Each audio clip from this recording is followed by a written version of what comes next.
మీ మోకాల నొప్పులకు ఎటువంటి సర్జరీ లేకుండా ఎపియాన్ పెయిన్ క్లినిక్ అందిస్తున్న అత్యాధునిక చికిత్స. నమస్తే. అమరావతి రాజధాని నిర్మాణం శరవేగంగా జరుగుతోంది. ఇప్పటికే ఇక పెండింగ్లో ఉన్నటువంటి అనేక బిల్డింగ్స్ అన్నింటిని కూడా వెంటనే పూర్తి చేసే విధంగా ప్రభుత్వం నిర్ణయం తీసుకుంది. దీనికి సంబంధించి నిధుల సమీకరణ కూడా దాదాపుగా పూర్తిందని చెప్పాలి. అయితే ఇప్పుడు అమరావతి రాజధానిలో అనేక కంపెనీస్ వచ్చి అక్కడ పెట్టుబడులు పెట్టడానికి, అదేవిధంగా అక్కడ తమ కార్యకలాపాలను విస్తరించడానికి కూడా రెడీ అవుతున్నాయి. అయితే ఈ నేపథ్యంలో తాజాగా ఇప్పుడు ఒక నిర్ణయం అయితే జరిగింది. అది ఏపీ ముఖ్యమంత్రి నారా చంద్రబాబు నాయుడు గారు ఇక్కడ 5 ఎకరాల భూమిని అమరావతి రాజధాని ప్రాంతంలో ఆయన కొనుగోలు చేశారు. ఇటీవలే రైతుల దగ్గర నుంచి ఎవరైతే రైతులు అమరావతి రాజధాని కోసం ల్యాండ్ పూలింగ్లో భాగంగా భూములు ఇచ్చారో తిరిగి ప్రభుత్వం వారికి సిఆర్డీఏ వారికి తిరిగి ఎక్కడైతే ప్లాట్స్ ఇచ్చాయో ఆ ప్లాట్స్కు సంబంధించి 25,000 గజాలను చంద్రబాబు నాయుడు గారు ఇటీవల కొనుగోలు చేశారనేటువంటి వార్త ప్రస్తుతం తెలుస్తుంది. అయితే ఆయన ఎక్కడ ఈ భూమిని కొనుగోలు చేశారు, దాన్ని ఎందుకోసం కొనుగోలు చేశారు అని అంటే ఆయన ఇంటి కోసం, అంటే ఇంటి నిర్మాణం కోసమే ఈ భూమిని కొనుగోలు చేసినట్టుగా మనకి సమాచారం ఉంటుంది. అది ఎక్కడ అనేది మీకు ఒకసారి చూపించేటువంటి ప్రయత్నం చేస్తాను. ఇది అమరావతి రాజధాని ప్రాంతం. మనకి ఇక్కడ కనిపిస్తున్నట్లుగా చూసినట్లయితే ఇది సీడ్ యాక్సెస్ రోడ్డు. ఇక్కడ కనిపిస్తుందంతా కూడా అమరావతి రాజధానిలో ఇది సీడ్ యాక్సెస్ రోడ్డు. కరకట్టుకొని ఆనుకొని ఉన్నటువంటి ప్రాంతం నుంచి ఇది స్టార్ట్ అవుతుంది. సో కరకట్టుకు ఆనుకొని ఉన్నటువంటి ప్రాంతం చూసినట్లయితే ఇది మనం చెప్పవచ్చు. అయితే ఇక్కడే ప్రజెంట్ లింగమనేని రమేష్ గెస్ట్ హౌస్లో ప్రస్తుతం చంద్రబాబు నాయుడు గారు నివాసం ఉంటున్నారు.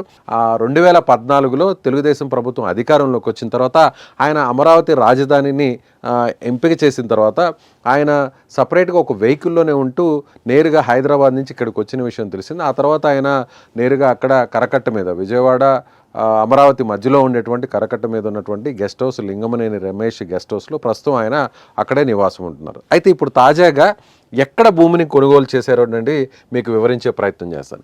సీడ్ యాక్సెస్ రోడ్డుకి, అదేవిధంగా ప్రస్తుతం ఎక్కడైతే మనకి వెలగపూడిలో ఉన్నటువంటి తాత్కాలిక సచివాలయం కావచ్చు, అసెంబ్లీ కావచ్చు, అదేవిధంగా దానితో పాటుగా దానికి అనుసంధానంగా ఉన్నటువంటి ప్రస్తుతం తాత్కాలికంగా ఉన్నటువంటి హైకోర్టు, ఈ హైకోర్టుకి, సీడ్ యాక్సెస్ రోడ్డుకి, అదేవిధంగా ప్రస్తుతం ఉన్నటువంటి అసెంబ్లీ సచివాలయానికి మధ్యలో ఈ భూమిని ఆయన కొనుగోలు చేశారు. అది ఎక్కడ అనేది మీకు చూపించేటువంటి ప్రయత్నం చేస్తాను.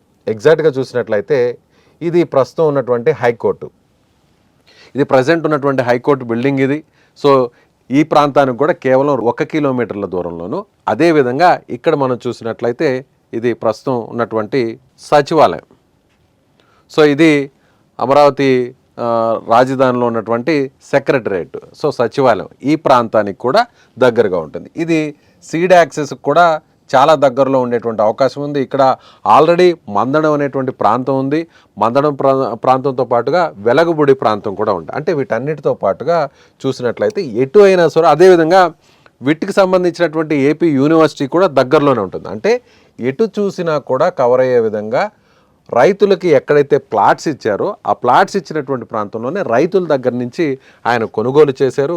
అది ఎక్కడనంటే ఇక్కడ ఈ ప్రాంతంలో ప్రస్తుతం మనకు ఆయన ఇంటిని కొనుగోలు చేసినటువంటి పరిస్థితి. ఎగ్జాక్ట్గా చూసినట్లయితే ఈ ప్రాంతం అనుకుంటే ఇక్కడ నుంచి ప్రస్తుతం తాత్కాలికంగా ఉన్నటువంటి సచివాలయం, అసెంబ్లీ కేవలం 1 కిలోమీటర్, 1.5 కిలోమీటర్లు ఉంటుంది. అదేవిధంగా ఇక్కడి నుంచి సీడ్ యాక్సెస్ రోడ్డు, అంటే మనం ఇటు నుంచి చూస్తే సీడ్ యాక్సెస్ రోడ్డు ఇక్కడికి 1.5 కిలోమీటర్లు ఉంటుంది. అదేవిధంగా ఇక్కడి నుంచి ప్రజెంటు హైకోర్టుకు కూడా దాదాపుగా 1 నుంచి 1.8 కిలోమీటర్లు, 1.8 కిలోమీటర్లు ఉంటుంది. అదేవిధంగా ఇక్కడి నుంచి విట్ యూనివర్సిటీకి దాదాపుగా 2 నుంచి 2.5 కిలోమీటర్లు ఉంటుంది. అంటే ఎటు చూసినా కూడా రాజధానికి మధ్య ప్రాంతంలోనే ఆయన అక్కడ భూమిని కొనుగోలు చేశారు.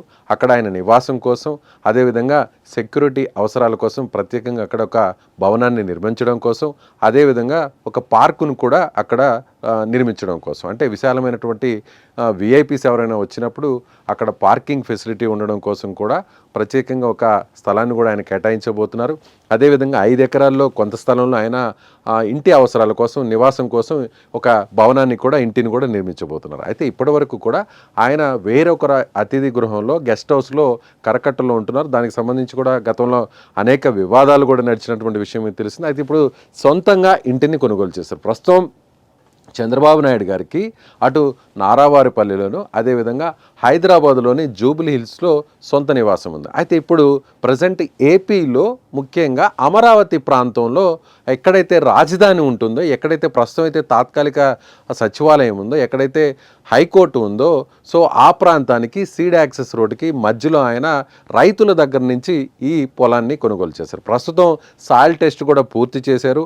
అంటే అక్కడ నిర్మాణాలు చేపట్టడానికి ఎలాంటి నిర్మాణాలు చేపట్టాలి, ఏ విధంగా అనే దానికోసం ప్రత్యేకంగా ఒక పరీక్షలు కూడా నిర్వహించినటువంటి పరిస్థితి. సో 5 ఎకరాల స్థలాన్ని చంద్రబాబు నాయుడు గారు అమరావతి రాజధాని ప్రాంతంలో నడిబొడ్డు ప్రాంతంలో ఆయన రైతుల దగ్గర నుంచి కొనుగోలు చేసి ఇప్పుడు తీసుకున్నారు. సో ఇప్పుడు వెంటనే ఓవైపు రాజధాని నిర్మాణం జరుగుతుండగానే ఓవైపు ఏదైతే అసెంబ్లీ భవనం అదేవిధంగా హైకోర్టు భవనం దానికి సంబంధించినటువంటి స్ట్రక్చర్ అంతా కూడా ఆల్మోస్ట్ రెడీ అయిపోయింది. దీనికి సంబంధించినటువంటి టెండర్లు కూడా పిలుస్తున్నారు.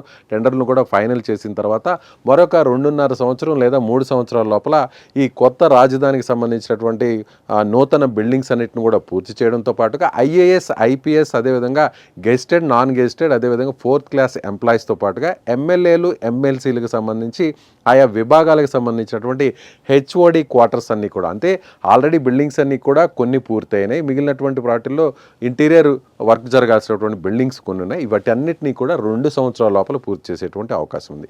ఈ లోపే చంద్రబాబు నాయుడు గారికి సంబంధించినటువంటి ఇంటి నిర్మాణానికి సంబంధించినటువంటి పనులు కూడా స్టార్ట్ చేసి ఒకే టర్మ్లో అన్నిటినీ కూడా పూర్తి చేయాలనేది కూడా ఇప్పుడు చంద్రబాబు కుటుంబం ఆలోచిస్తున్నట్టుగా చూడొచ్చు. అంటే సాక్షాత్తు ముఖ్యమంత్రి గారే చంద్రబాబు నాయుడు గారే అక్కడ సొంత ఇంటిని కట్టుకుంటే ఓవైపు రాజధాని నిర్మాణం జరుగుతుండగానే ముఖ్యమంత్రి అక్కడే నివాసాన్ని ఏర్పాటు చేసుకుంటే విఐపీల రాకపోకలు ప్రజాప్రతినిధుల రాకపోకలు అక్కడ ఆటోమేటిక్గా ఆ ప్రాంతం అంతా కూడా డెవలప్ అవుతుంది. అటు రాజధాని అట్ ది సేమ్ టైం ఓవైపు నిర్మాణం జరుగుతుండగా మరోవైపు ఆయన ఇంటి నిర్మాణాన్ని త్వరగా అంటే రాజధాని కంటే కూడా బిల్డింగ్స్ కంటే కూడా ముందుగానే ఆ ఇంటి నిర్మాణం జరుపుకుంటే సో అక్కడ ఒక హైప్ క్రియేట్ అవుతుంది. ఆల్రెడీ అక్కడ ఒక అభివృద్ధి జరిగేటువంటి అవకాశం ఉంది.